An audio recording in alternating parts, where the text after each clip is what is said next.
What's up, Vanity Friends? It's MJ. Welcome to Vanity Room Philippines, and today gusto kong i-share sa inyo kung paano ko ginagamit yung aking aloe vera gel.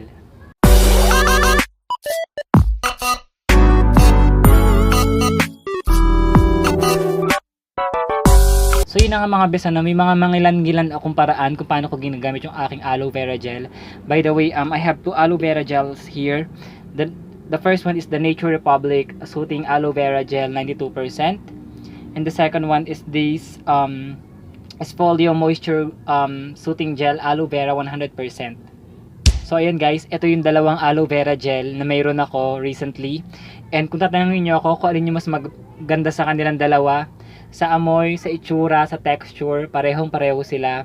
Pero kung ano ang mas gusto ko, personally guys, mas gusto ko ang Esfolio kasi this one is 100% aloe vera.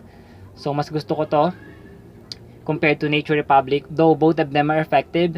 Both of them ginamit ko.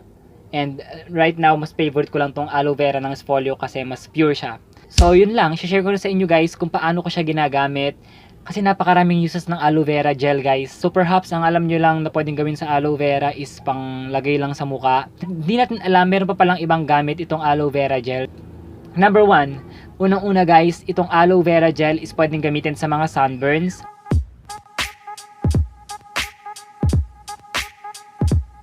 So kung meron kang sunburn, kung galing ka sa beach, kung nagpa-araw ka, kung masyado ka nasunog sa araw, sobrang simple lang ang solusyon guys. Lagyan mo lang siya ng aloe vera, yung mga parts na may sunburn ka, and immediately makikita mo yung redness magdi-disappear, yung pamamaga mababawasan, and mas mabilis na gagaling yung sunburn mo. 1 or 2 araw lang magaling na siya as compared sa hindi ka gagamit ng aloe vera. So ginagamit ko to whenever nag-beach kami or pag sobrang natupok ako sa araw, kahit nga walang sunburn, pag naramdaman ko masyado ako nainitan, lalo yung mga braso at binti ko, nilalagyan ko siya ng aloe vera. So yun, meron din pala akong tip guys, lagi nyo ilalagay sa ref itong aloe vera kasi mas nadadagdagan yung lamig niya, mas soothing siya sa balat, kaya mas okay pag nakalagay siya sa ref. Itong akin, lagi siyang nakalagay sa ref.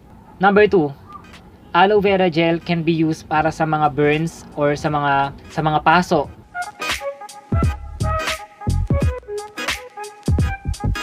Pwede mo siyang gamitin kung napaso ka. Halimbawa, nagluluto ka, natalsikan ka ng mantika, or nagluluto ka, napaso ka, nabanlian ka. Guys, pwede mo siyang lagyan ng aloe vera. Bakit ko siya na-discover? Ito nakakatawang istorya. Okay. Kumakain kami sa Jollibee nitong peach mango pie. So, ako, sobrang ka-excitedan ko makakain ng peach mango pie since favorite ko siya. Kinagat ko agad siya and tumulo yung sobrang napakainit na feeling sa aking legs. Talagang muntik na akong mag-iskandalo sa Jollibee kasi sobrang sakit. Alam mo yung sakit na nabanlian ka ng mainit na tubig? Ganun guys, imagine yung syrup ng peach mango pie, sobrang lapot nun. So, ang sakit niya talaga. Talagang, ang ginawa ko, nilagyan ko siya ng yelo. Parang walang effect yung yelo. So sabi ko, tara sa Watsons, tingin tayo ng pang burns. Wala kaming mahanap. Nakita ko merong aloe vera gel doon na tester, pero ibang brand siya yun. Hindi ko alam kung anong brand, basta yung aloe vera gel sa Watsons yun, may tester siya. Kumuha ako noon, tapos nilagyan ko. Guys, immediately nawala yung sakit niya. Totoo, try nyo. Banliin nyo yung sarili nyo. De, joke lang. Immediately nawala yung sakit niya. And hindi siya nag-iwan ng sugat, hindi siya namaga. Usually dapat mamaga yun tsaka magtutubig, di ba? Walang ganun, na-flatten siya. Pag uwi namin sa bahay, magaling na siya. So talagang na-amaze ako sa aloe vera dahil doon. Number 3, aloe vera gel is a great moisturizer.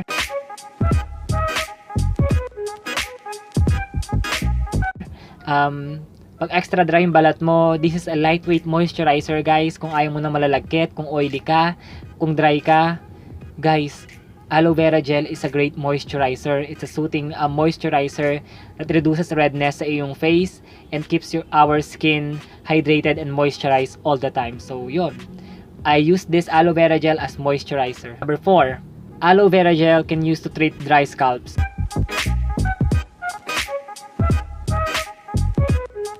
So kung dry yung scalp mo or yung bunbun, ang tawag dito, ano man tawag dito? Anong tawag dito? Yung anit, ayan. Kung dry yung anit mo, Kung nagbabalakubak ka, pwede mo siyang lagyan nito. This one, hindi ko na-experience kasi hindi naman balakubakin ako. Hindi naman dry yung aking anit.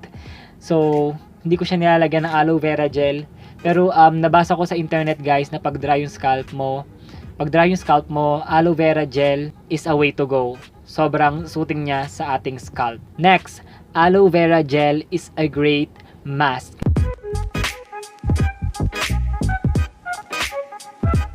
So, pwede mo siyang gamiting mask guys. Instead of buying a separate sheet mask, this one is sobrang affordable alternative. You just need to put on makapal na layer sa iyong face. Talagang as in generous amount ilalagay mo sa iyong face para magmukha siyang mask. Siguro mga ganyan kakapal, singkapal ni Best. Ayan, ganyan. So, ganun yung lalagay mo guys. Medyo mas makapal na amount sa iyong face and hintayin mo siyang matuyo. And leave mo lang siya sa iyong skin overnight. Matulog ka ng nilagay mo siya, huwag mo babanlawan. Kinabukasan makikita mo mas glowing yung skin mo, mas smooth siya, and nakakatanggal siya ng mga tiny bumps. Next naman guys, aloe vera gel is a great pimple treatment.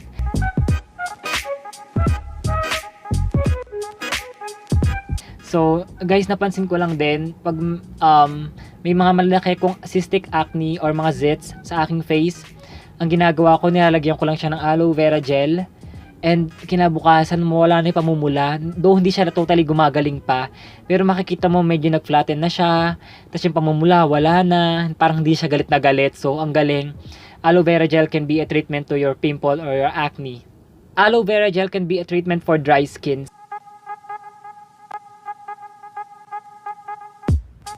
So, pag extra dry yung balat mo sa katawan, hindi lang sa mukha guys ha. Pag sa katawan, sobrang dry ng balat mo, katulad ko. And tulad ko sa umaga, di ba, may mga times na sobrang init, ang hirap mag-lotion. Pag hindi ako lalabas ng bahay guys, ang ginagawa ko, nilalagyan ko siya ng aloe vera gel. And namo-moisturize niya guys yung dry skin ko. So nakakatuwa. This one is a great moisturizer talaga. Next, aloe vera gel is a great primer.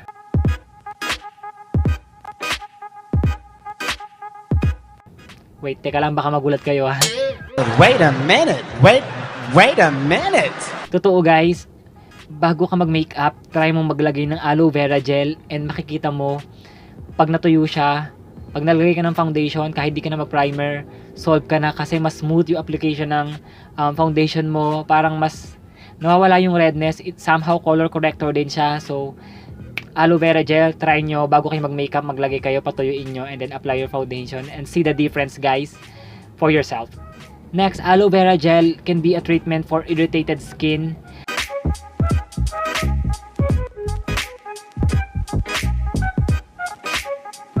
Pag meron kang irritations, pag meron kang allergies, guys, and wala kang mahanap na immediate remedy or gamot na para sa kati-kati or para sa allergies mo, try to put on aloe vera gel and masusut niya guys yung pangangate, yung pamumula ng yung allergies.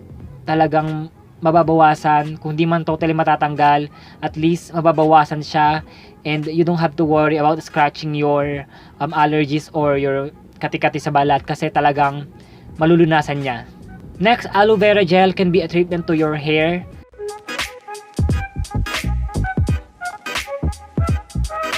Yes, tama po. Aloe vera gel. Aloe vera naturally is pang hair naman din talaga. Mostly, mas kilala siyang ginagamit sa ating buhok. Pampakintab, pampakapal ng ating buhok. So, kung napapanood ka guys, sorry katulad ko. Kung napapanood ka na, kung manipis yung buhok mo, kung gusto mo maging shiny ang iyong hair, try to put on aloe vera gel sa iyong buhok. Ang gagawin mo guys is ilagay mo lang siya sa iyong hair and iwanan mo lang siya guys ng 10 to 15 minutes bago mo siya banlawan. And pag ginawa mo to palagi guys, mapapansin mo na mas makintab na yung buhok mo, mas makapal siya, and mas lumalago yung ating hair. So yun, aloe vera gel is a great treatment for hair as well. So yun lang guys, yun yung mga paraan na alam ko kung paano ginagamit yung aloe vera gel. Kung meron pa kayo ibang alam na hindi ko na-cover sa video na to, please comment down below kasi sobrang makakatulong siya sa ating mga readers, sa mga nagpapasa ng comments. Salamat. Huwag kayong mahihiya guys mag-comment kung meron kayong gustong sabihin or gustong idagdag. Sobrang na-appreciate ko yon. Sobrang thank you talaga. Sana nakatulong tong video na to sa inyo guys. And if you want more videos like this, don't forget to subscribe to my channel and turn on the notification bell para ma-notify ka sa susunod kong upload. And don't forget to like this video, comment down below your comments and suggestions and questions. Yun lang, I'll see you in my next video. Thank you so much for watching. You guys are awesome. You have a wonderful day. Bye!